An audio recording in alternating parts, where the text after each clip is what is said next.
ស្វាគមន៍មកកាន់ Channel ផ្ទះឆ្នោតរបស់ Admin ថ្ងៃនេះ Admin មានលេខតម្រុយល្អៗរបស់ឆ្នោតយួនសម្រាប់ចែកជូនពុកម៉ែបងប្អូននៅថ្ងៃទី21 ខែ 12 ឆ្នាំ 2025 នេះ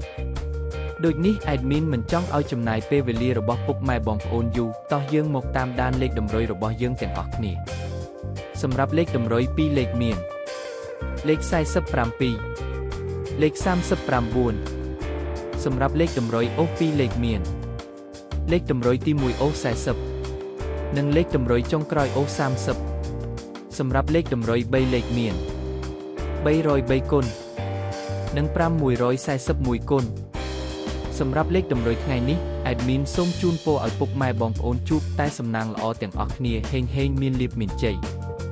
ជាចុងក្រោយសូមកុំភ្លេចជួយចុច Subscribe និង Comment ហើយដាក់សញ្ញារូបកណ្ដឹងដើម្បីជួយផ្ដល់កម្លាំងចិត្តមកកាន់ Admin ជាពិសេសងាយស្រួលតាមដានវីដេអូថ្មីនិងលេខតម្រុយល្អៗជាប្រចាំថ្ងៃជាមួយ Admin សូមគោរពលាពុកម៉ែបងប្អូនពីខ្ញុំបាទ Admin ផ្ទះឆ្នោតសំណាងល្អទាំងអស់គ្នាសូមអរគុណ